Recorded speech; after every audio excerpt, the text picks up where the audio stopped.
Assalomu alaykum, hurmatli she'riyat ixlosmandlari. Bugun bir she'riy namuna o'qiyman, ma'no chiqarishga harakat qilasizlar. Oy quyosh o'rnini almashtirganda, mol davlat ko'zingni qamashtirganda, tanangni ruhingdan ajrashtirganda fikr qil, doimo bir hikmat qidir. Rizqdan har kuningda masvo bo'lmasang, yolg'on so'zlab hecham rasvo bo'lmasang, parcha-parcha bo'lib ham aslo o'lmasang, fikr qil, doimo bir hikmat qidir. Aybli qilmishlaring oshkor bo'lmasa, bir ishda shijoat hecham so'nmasa, dunyo lazzatidan qalbing kulmasa, fikr qil, doimo bir hikmat qidir.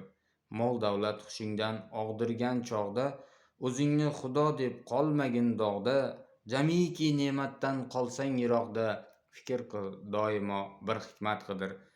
Nafasing bo'g'ilmay o'tib turganda, omading bir kelib ketib turganda, xiyonatdan charchab qalbing singanda, fikr qil, doimo bir hikmat qidir.